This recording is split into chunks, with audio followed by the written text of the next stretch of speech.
Thank you for being here today. My name is Rachel Adams. I'm the Chief Curator and Director of Programs at the Bemis Center, Omaha.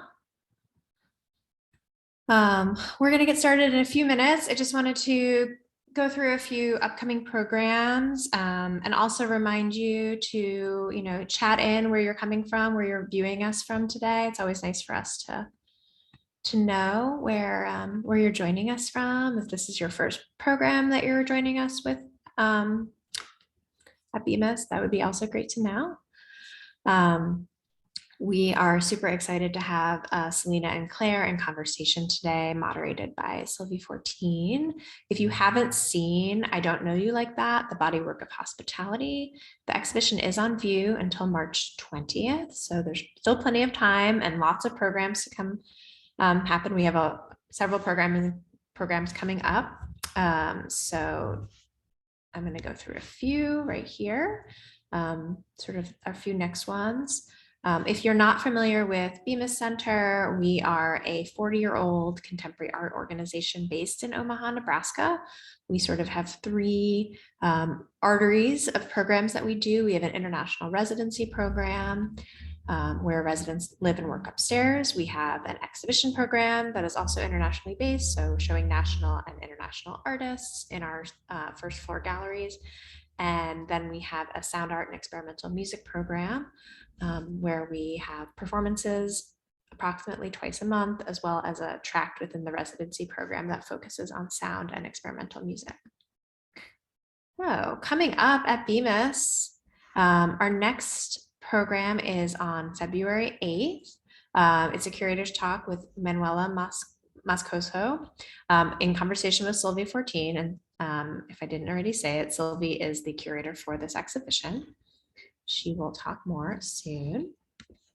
On February 10th, live at Low End, which is our performance venue in our basement, we have Molly Joyce. Molly is a Bemis alumni, as well as our current sound artist in residence. She'll be performing on the 10th at 8 p.m. in person, and then we'll also be live streaming that on our Twitch channel. So be on view for that. If you're not in the Omaha area, you can watch it live on our Twitch. And then Sylvie will actually be back in Omaha in a few weeks, and she will be leading a tour of the exhibition on February 12th, which is a Saturday at 2 p.m. So please come down for that and get to know more about the exhibition. You can talk with Sylvie and ask questions. And that will be a super fun experience. So thank you, Sylvie, ahead of time for leading that tour. And then we just wanted to thank our generous sponsors. I Don't Know You Like That, The Bodywork of Hospitality is funded by so many amazing people and organizations: the Andy Warhol Foundation, the Canada Council for the Arts, the Council of Arts and Letters from Quebec, Humanities Nebraska, the Institut Francais, Nebraska Arts Council, and the Nebraska Cultural Endowment, Omaha Steaks, and the University of Nebraska at Omaha Medical Humanities. Okay, I am going to stop sharing. Sorry, there we go. Okay, Sylvie, I'm going to turn it over to you again. Thank you everyone for joining us, and looking forward to the talk. Thanks so much, Rachel, for the really warm introduction. And I also have a few thanks. That'll be very brief. Thanks to Davina Schreier, the Director of Communications at Bemis, who's in the background here, making sure that everything is running smoothly. Thanks to Jared Packard and to Alfredo Almaraz Herrera for their assistance today.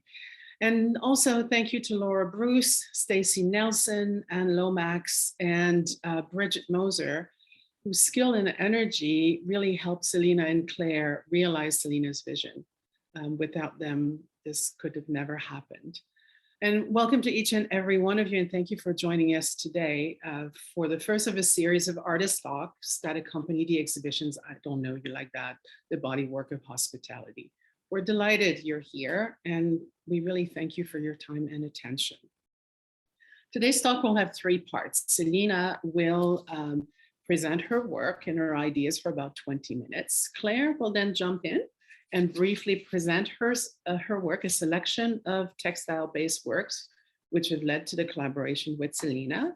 And then there'll be a short conversation between the two of them. And in the background, you will see images of the making of the project, so that you have a sense of the kind of ambition and the challenges and the joys also of this project. The last 15 minutes are reserved for you. So please share your questions and your comments in the chat section at the bottom of the screen, and we will try to get to as many as possible in the final section of the talk. Today's session is being recorded, as you know, so this includes the chat section. Feel free to turn off your camera on and off as you wish, and an edited version of the recording will be available on Bemis's Vimeo channel soon. So on behalf of everyone in the audience, I'm delighted to welcome Celina Eceiza and Klaire Lockheart today. Celina is an artist and a writer based in Buenos Aires, Argentina.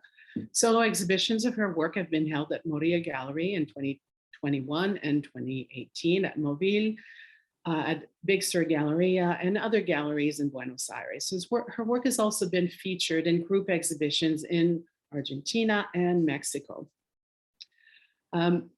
Her first novel, The Counterfeiter, was published in 2018, and this is her first exhibition in the US. Klaire Lockheart uses traditional oil painting techniques to critique historical injustices in the traditional Western art world. She's lived in South Dakota since she earned her MFA from the University of South Dakota, and she is Miss Art World South Dakota.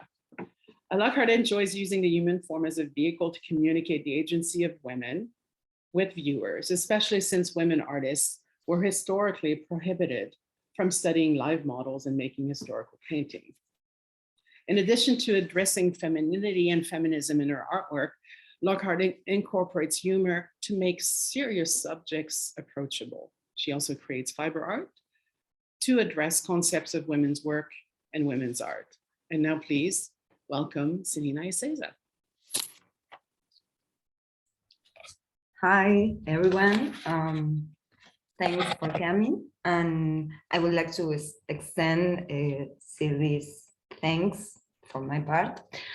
And well, I'm from Argentina. I born in Tandil and then grew up in Mar del Plata, which is a beach city. And now I live in Buenos Aires.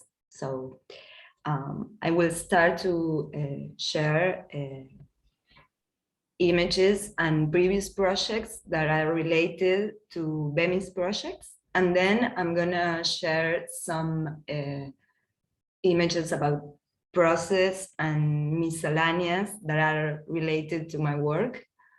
So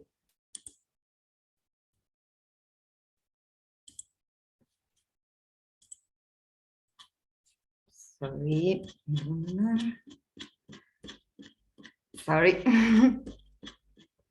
Well, let's start.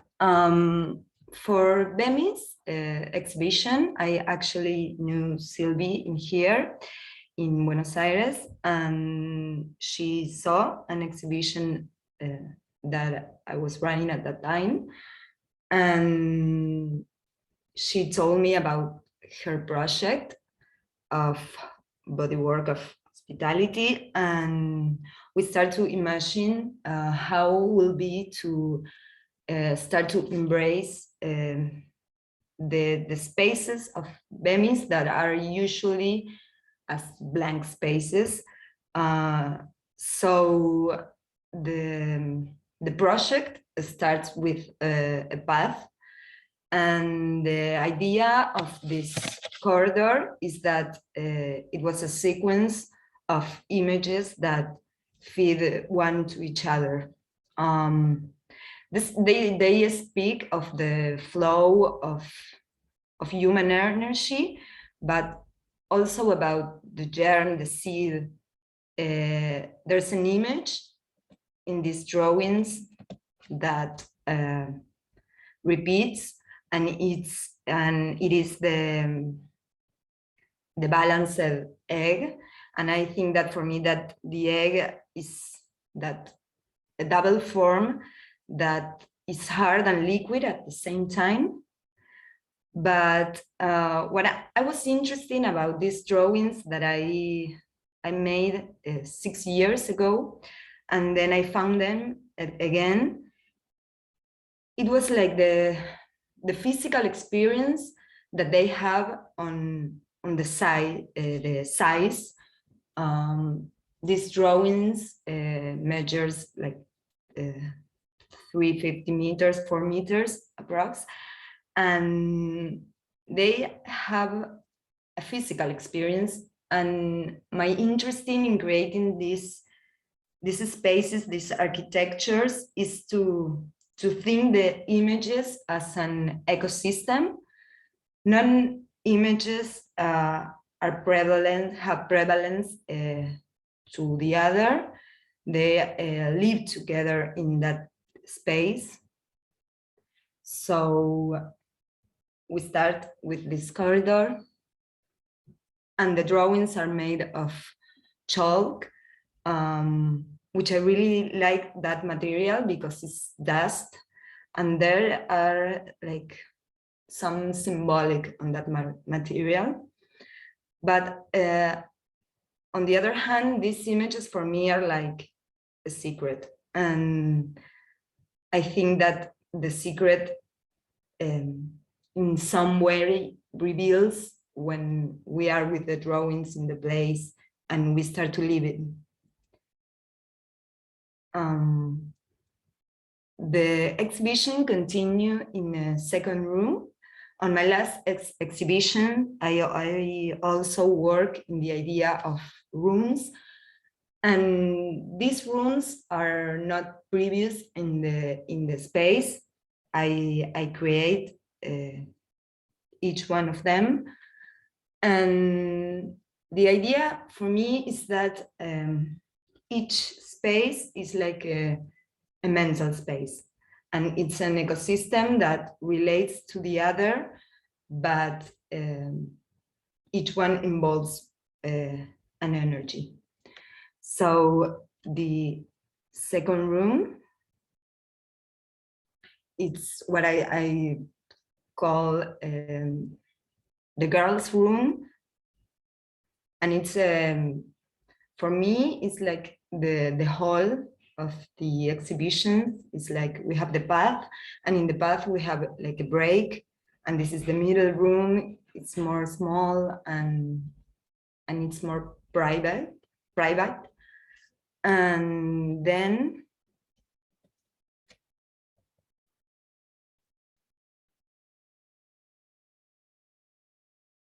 we pass through this room, and the other room, and this room has a relation that is the clock. On one side, the clock goes backwards, and on the other side, the numbers are backside. So the idea is that this is the blue room, and we have a series of sculptures that you can relay in them. The idea of rest in my last exhibitions have been really important. I believe that there's in some way a political idea of not being attached to the white cube. I discovered through time that my works need a new ecosystem, a new way of being seen that is more about experience and not about to think about the images, but as live in the ecosystem that the images gives. So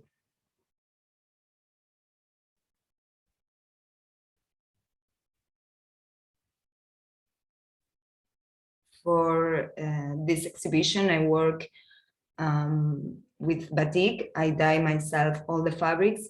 So I really, I only use one type of fabric, that is cotton fabric. And I like to think that the whole exhibition starts in white, and the color starts to appear with the images. I also work with patchwork. In my work, I say that I like to open a window and let in a lot of techniques and inspiration and images. So I think that this work shares like a lot of different images. We have like the fighting parents scene, but also we have like really images of daily life. I think that the images hide something symbolic, and the way to reveal them or knowing them is by the images language.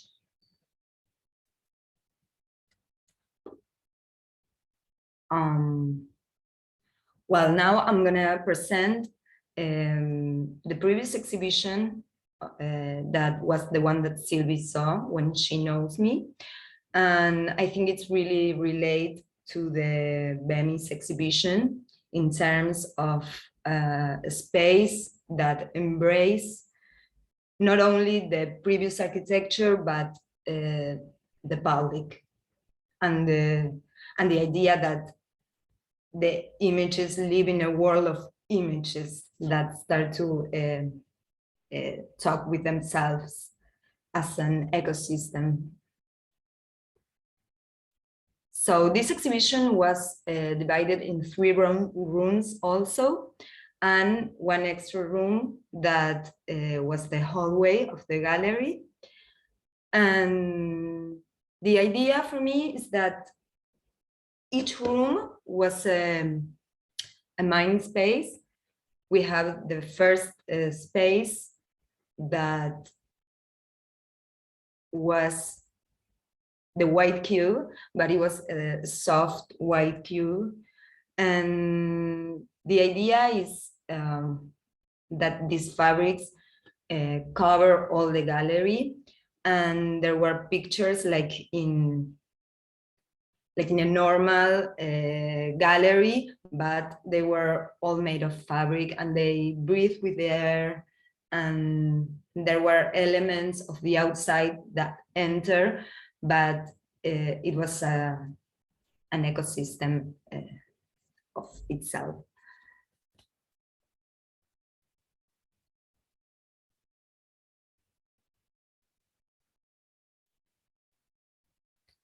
This was the second room that for me was like the fantasy room. Like it was with really related to humor, and it has towels, and also there was like for me the meeting room, because it was really common that the people who came after that, they relay and they start to see the ceiling. And I think that in my work there's layers of discover, and I think that this kind of architecture proposed a different time of viewing, and the images start to appear. They are not there to say, hi, I'm here, look at me. It's like, here, I'm here with you, let's start to leave the space.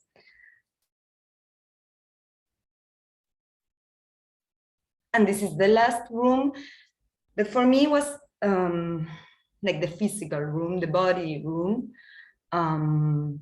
We have sculptures that reference like old pots, and also has like a quality of body actions. There was a paint splash all over the walls. And this room particularly has the characteristic of breathe. All the fabrics move together and start to make like unknown living as themselves. They have their own breath and their own time. Each room has like a time, and it has to do with the experience of being there. And this is another exhibition that I think that is really related to the Venice exhibition. It was at Mobile. Mobile is a really big fabric space. And for me, it was a challenge because I really work like making spaces that close to themselves and start to evolve. And this was the opposite. So for this space, I also work with the idea of a path that goes before the moment of opening. And in here was the characteristic of it was a space to rest. There were carpets, and the carpets mix it with the floor, and they have cushions, but also in the idea of open a window and let the images that I saw, that I feel, and letting into the artistic images. I start to work with the idea of like a small chamber. And this was like a private space into the big space of resting, and it was like more private. And this was the corridor, that it was like the dark side of the exhibitions. I always like that there's an introduction of the main room.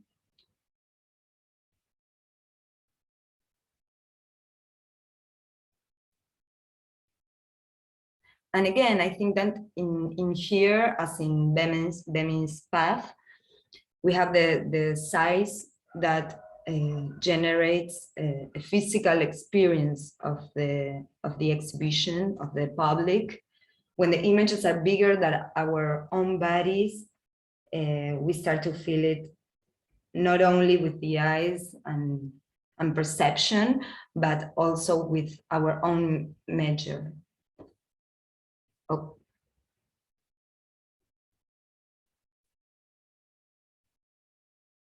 And this was the first exhibitions, I think, that I start to work with these soft architectures. It was a really important work for me, because it was like a jump to leave the white cube and start to think the pictures, not as a pictures, but as a living material for these ecosystems. So this was in the hotel, the immigrant hotel from Buenos Aires, that now is a cultural center. And for me, it was a challenge to approach to this kind of space, because it has a lot of history. The immigrants go from, when came to Argentina, they came to live in there. So at the same time, I think that there's a freedom of art that it has to take that energy. But what I create, it was a new living space on the old living space for the people. So this was a tent that embraced the principal hall of the exhibition room, and I embrace the 4 columns that they have, and create like a normal exhibition for me, like a small museum when people can meet and see my work. But for me, it was really important that it was a soft and a home place, because in contradiction to what that place was, for me, this place was really cold and really sanitary. And it's like I start to search to find another temperature. And it was really nice. And for me, it's like it marked like one route to the next works that I made. Because I see what happened to the public, and it was like the space when people start to rest. And I say, wow, it's fantastic that art hasn't have to involve all the time the concentration. It can also involve distraction and pleasure.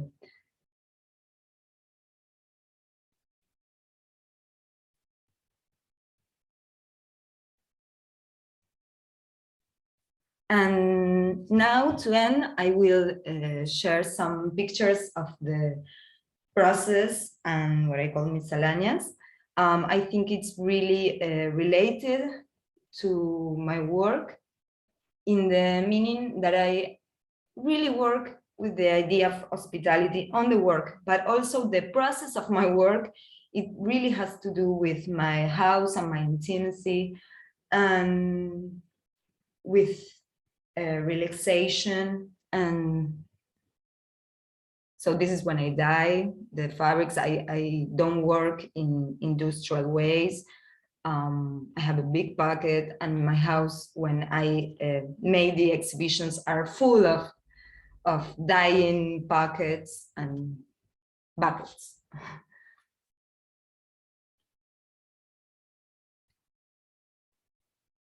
And when I was doing the Bemis exhibition, I was also moving. So my new house that was under construction, the fabrics of the exhibition start to embrace the place. So I think that for me, the moment that I go to put the work on the place is unique, because I don't see the whole work until I'm in there. But I usually work in my house trying to explore what's going to happen then, to the feeling, that mystery moment. And one thing that I think it's really beautiful, that I will not be able to see the Bemis exhibition. It's the first time that I don't see an exhibition that I made. But in my studio, I have those phantasm of the drawings. So I think that when I spoke about symbolic language, I think that these images like were in some way conscious of that, and they were translated to the world to say, yes, you are gonna saw us. Well, and another thing that is really important of my work, that I think that my whole work, like the central point of my work is drawing. I drew a lot, and all the images, even if they are sculptures, they are drawings for me, and they start like that. And with the patchwork, I found that it has like a really same register as drawing. And also I start to make these paintings, these textiles, because on the past, I really wanted to paint, but I suffering a lot painting. For me, it was really torturous. And it was like with the patchwork and the dyeing, I found like a more difficult process or a more layers process, but more loyal to the idea of drawings. And also I want to share like another projects with, I've been working with nature, and I think that the fabric has like the ability to embrace also the natural context. And this is my house, and it's like in the process of making the exhibitions, I made a lot of works that doesn't go, but what I'm trying to say that my house sometimes is the bigger inspiration for this kind of works. And well, I've also have write a book, and I think that the book has something similar with my works in the meaning that I haven't write the book. The book I take notes from the tabloids about work robbery, and I only pass it to the first person. And then the images that they were talking, I just drew my own images. So the character is talking about the Gioconda, and I make like a draw of a pot with a face.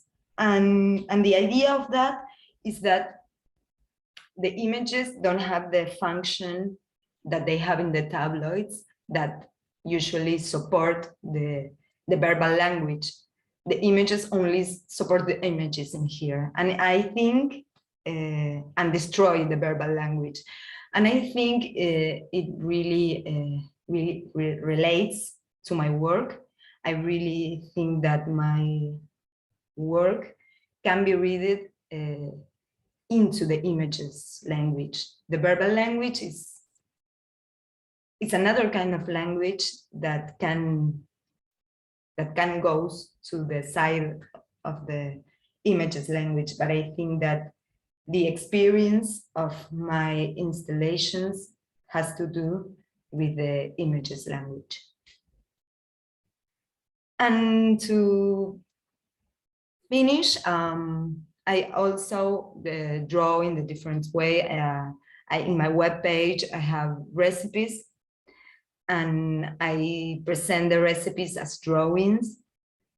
So what I try to say with this, that in my vision as an artist, there's no difference to what I can do in my daily life, or the decisions that I take in my normal life, as cooking or decorate. I let that all that experience came to the work freely. I have made interventions. This was an artist house, and this was bread sculptures. And to last,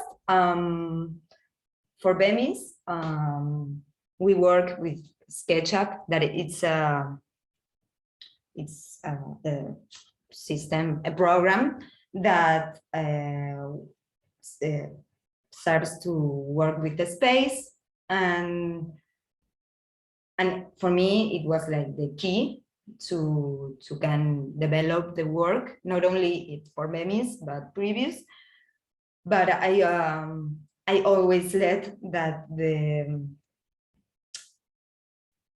work of in the place, in the spot, changes and start to, and when we are going to talk later about that, because there's always challenge with the spaces and the experience of being in there. So I think that with this I will finish my presentation. Sylvie, Thanks would so like much, Celina. Great to hear from you. Always great.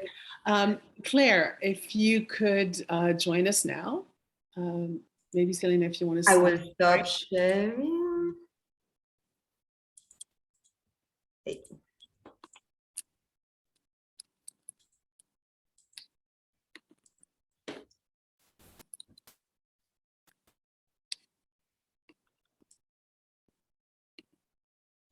Well, hi, everyone. Thank you so much for sharing your time with me today.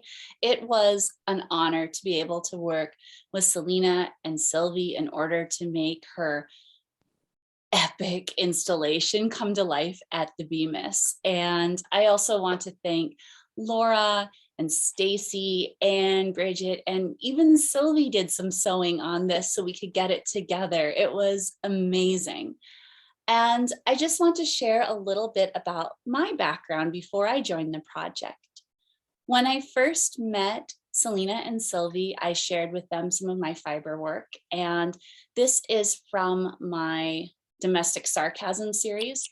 And I take and create patterns that I silkscreen by hand onto fabric and then create dresses and aprons in a mid-century American style, because a lot of my work is challenging gender norms and tropes that women are supposed to fulfill. But I also create compositions on canvas and then stretch them on stretcher bars to present them in a more, traditional artsy kind of way. And I do this purposefully to be able to have the statement that I'm creating art. I'm not making decoration. I'm not making fashion. It is art. And I could see with Celina's work that she is being very serious and making art. And so that was part of the reason I was drawn to helping out with this project. And if my compositions look familiar, perhaps you saw one at the benefit auction last autumn. Now, to bring it back to the domestic sarcasm dresses I create, I had several that I made specifically to wear as I work in my studio. A lot of times the work that women do gets ignored or disrespected. And I wanted to have work that showed a record as evidence, as proof that I am an active person. And so the work I do and the time and effort I put into it is really important.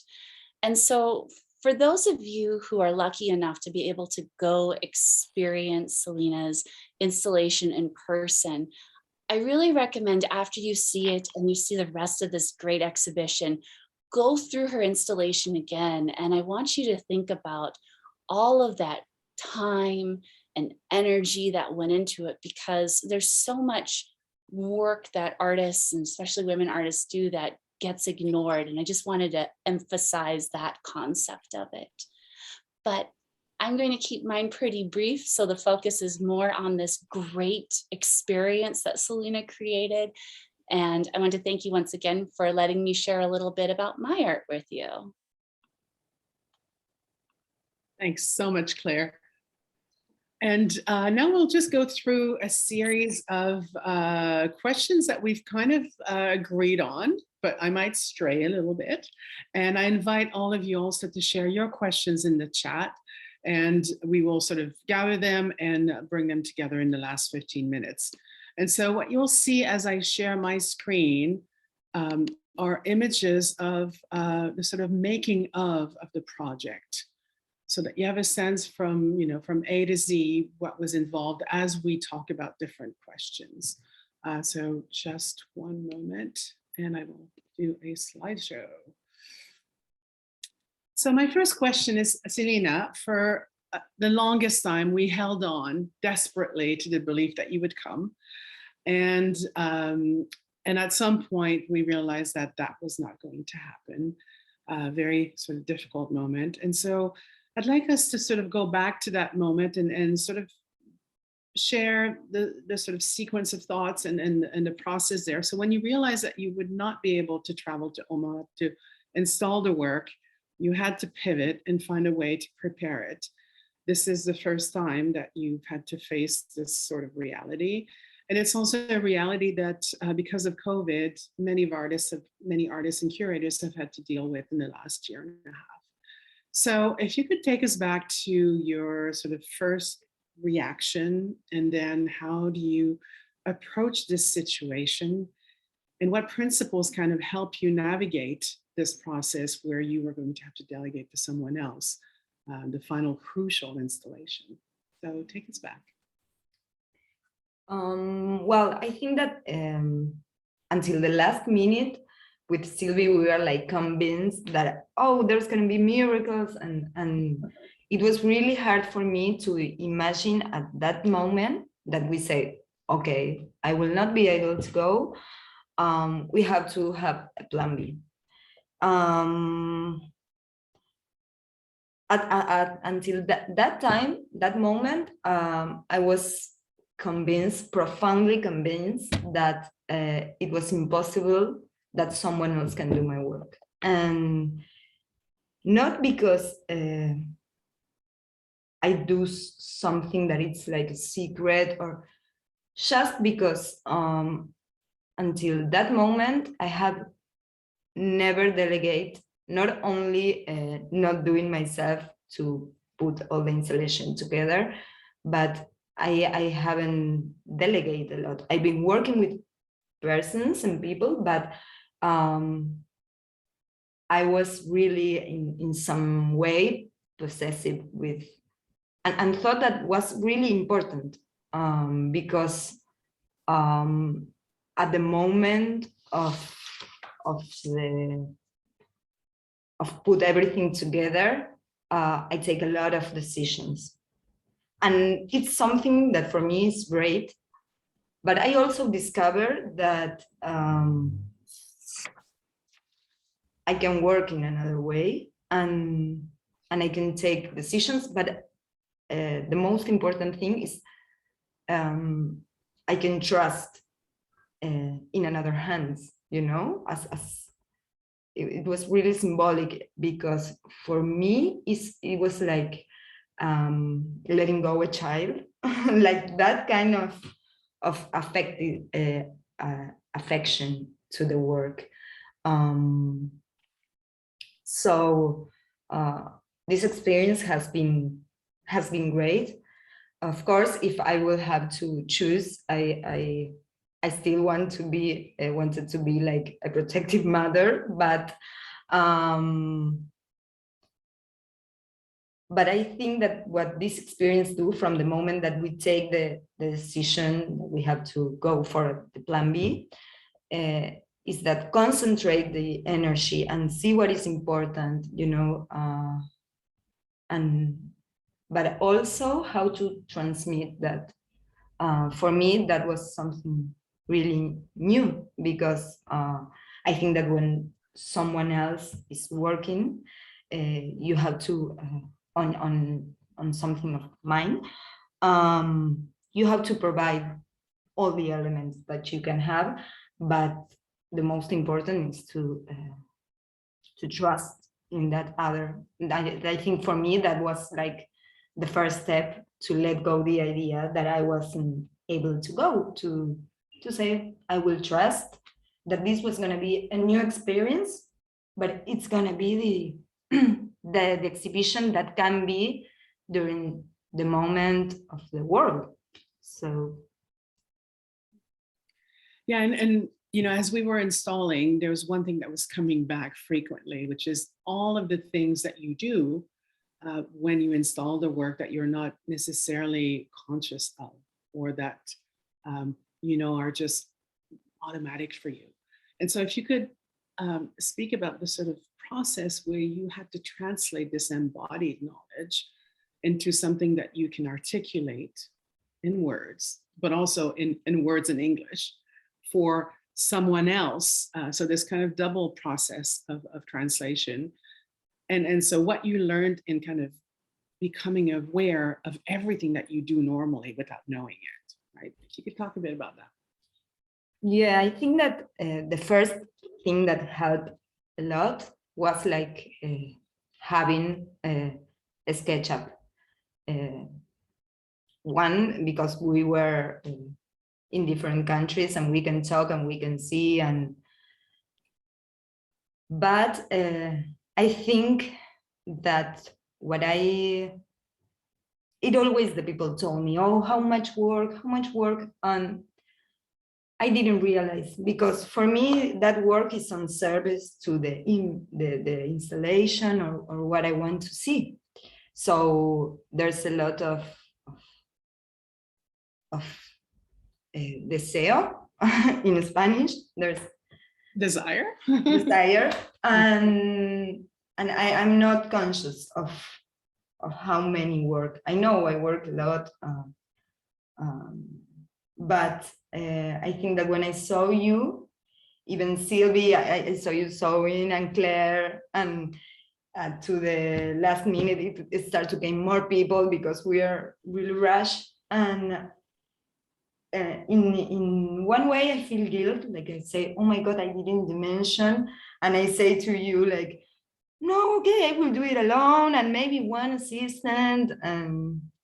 But I think that is really important, and what I have learned of my work, I think it's some quality that I wasn't really aware of. It was time. I think I didn't notice that there was time in the work, like not only like significant levels, but time was like a significant in the work. I think that I was conscious of that.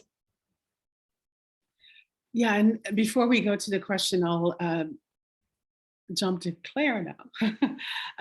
So I guess my question is, can you talk about the artistic process and the technical know-how that were involved in translating Celina's ideas and adapting her materials into an installation? For instance, one of the challenges that we faced was the discrepancy between the floor plan and the space, right? And so you had, and we all had to improvise and think very quickly on our feet with the materials that very generously Celina had provided. So can you share some insight about, you know, all the skills that you brought to that sort of decisive moment? Oh, absolutely.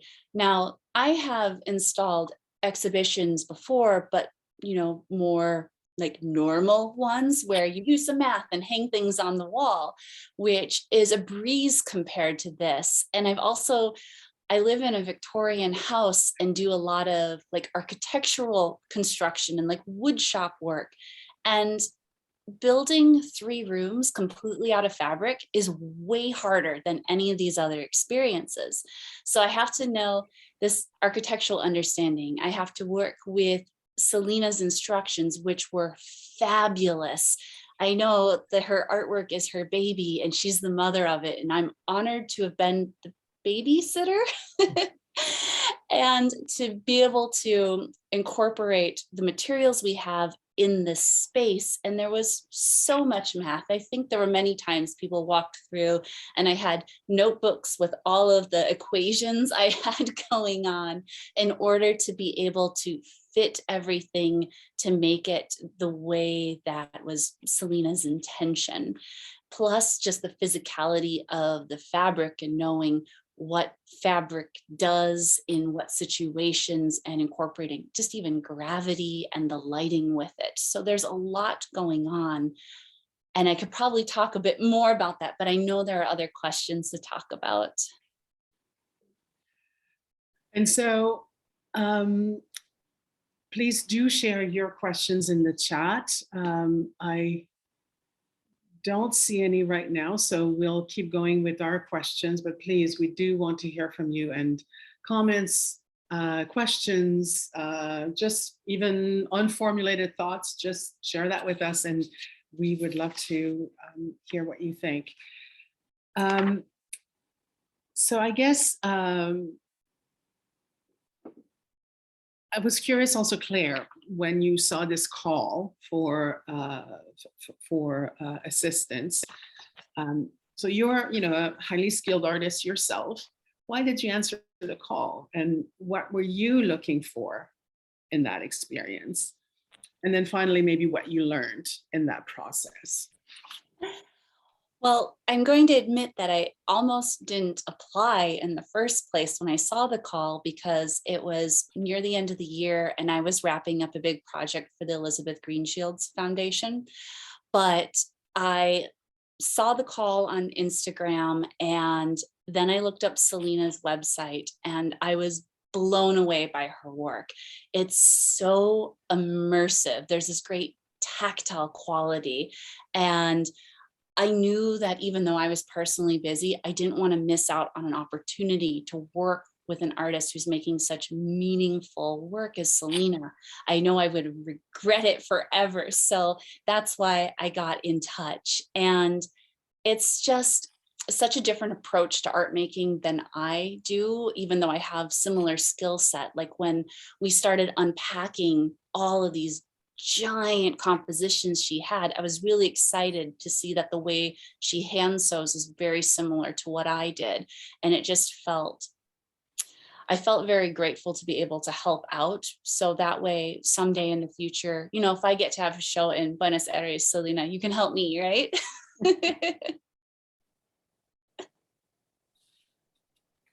Great. And so we have a question. Okay, so Celina, I was curious to know if you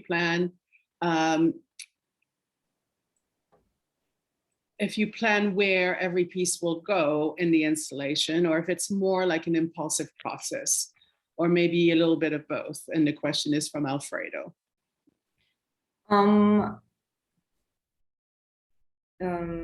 Can you repeat the question, because I don't. Yes. Sure. So he's curious to know if you plan where every component, like every piece, goes in the installation, or if it's something that's more of an impulsive process. No, I think that since the last works that I have made, it's like a little and a little.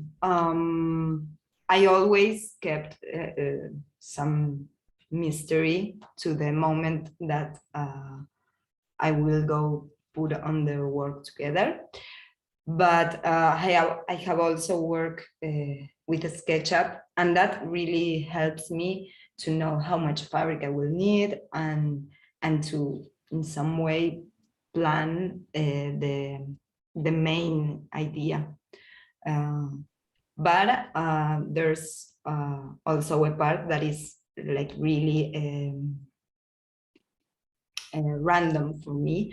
Not in this case. I think that when you asked me before what I have learned, I think that I have learned also that it can be a plan, and that's what I mean when I say like focus the energy and the idea.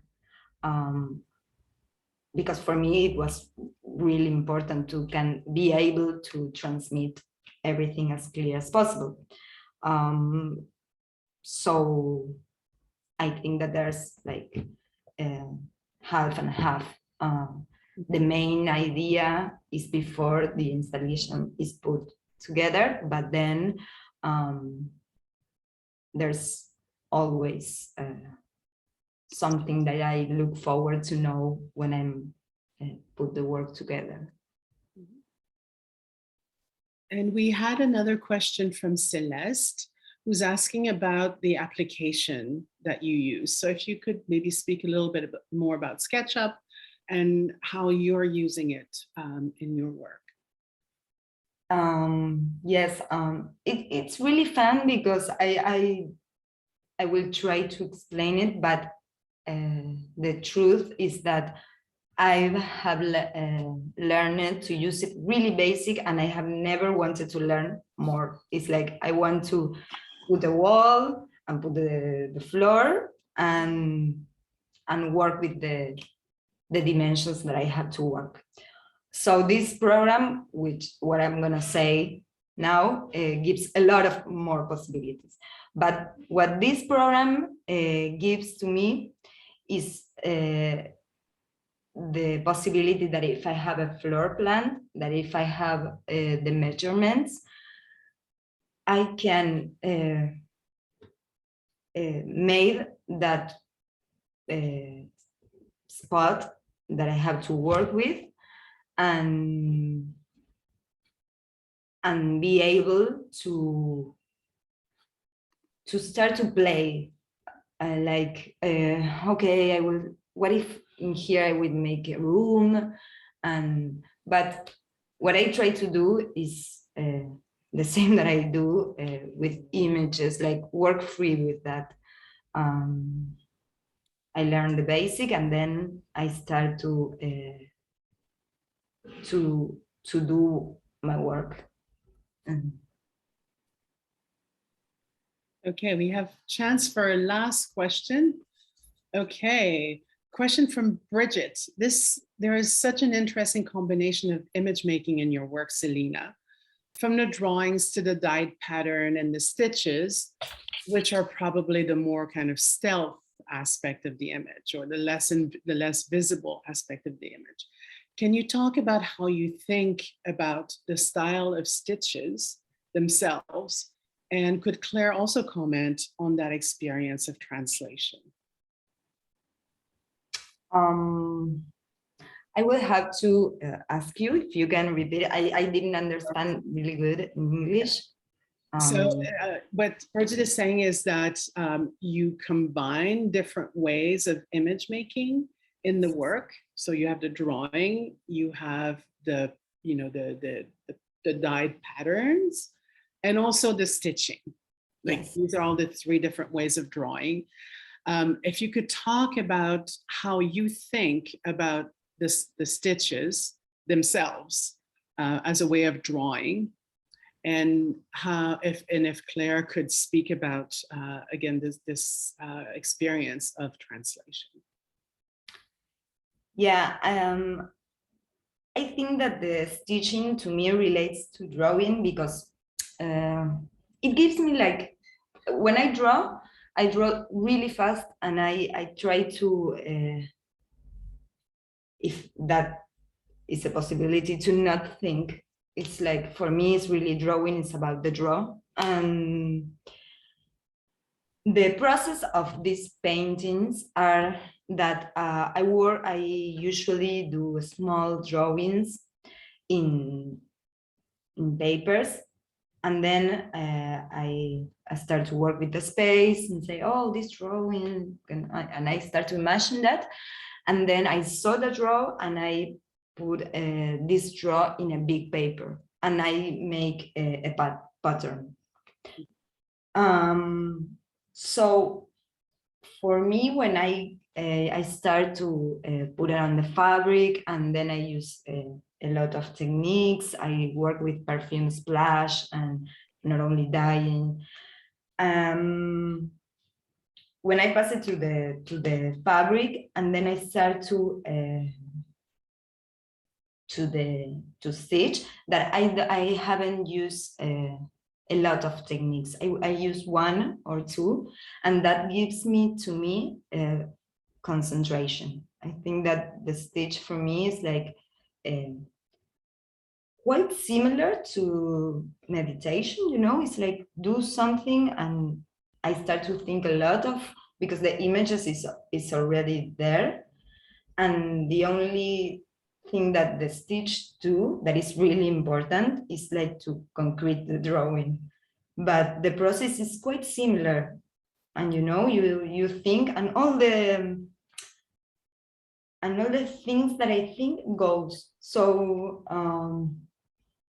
I think that gives me that the concentration.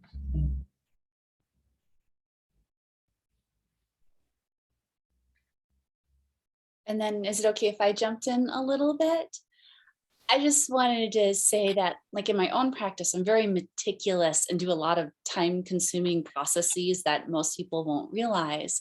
And so I felt that it worked pretty well that I got to be involved with this project, because just physically sewing everything took forever. I was there for a month and I didn't do any of the prep work or the conception or all that really important work that Celina did. But what was exciting for me was when I could add in some sewing. So in the image that's showing right now, that's me working on the door frames, and I would compare it to Celina's stitches and be like, yay, I can successfully forge her artwork. No, I'm kidding. I'm not forging your artwork, but just to be able to make that process go as seamlessly as possible. And I know I just used a bad pun, so I probably should quit talking now. Well, but I think that there are two moments. I just realized that when the moment that I do the works is like if the installation start to think in particular pieces. But the work that Klaire do is like, I don't know if you experimented that way, but it start to appear. It's like start to open a box and take everything. I don't know, I feel that the sewing of the space is that the moment of appearing the pieces, like unite the pieces, the ecosystem start to appear. Yeah, and it was such a monumental task. And Celina, I just want to thank you once again for trusting me with your artwork and to help bring it to life so that way we can enjoy it here in the United States. Oh, thank you, Klaire. For me, really, like I said before, it was impossible. And you have made it really easy. Like you have made like a possibility. Okay, I don't always have to do. Like I can be thinking in my house too and talk with another. So I think that in terms of hospitality,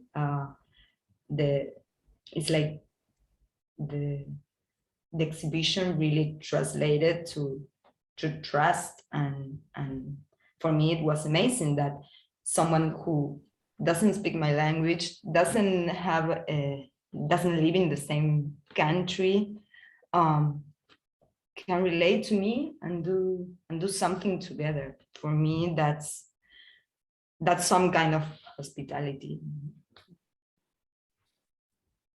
Wow, on that note, I think we have to conclude, and thank you both for sharing your thoughts and a little bit about the process. And for those of you, as Jared said at the beginning, and Rachel, please join us at Bemis. Come and see a show, come and experience the work. And please join us for talks that are coming up next week and in the following month. Thanks so much, everyone, for joining us today. Thank you.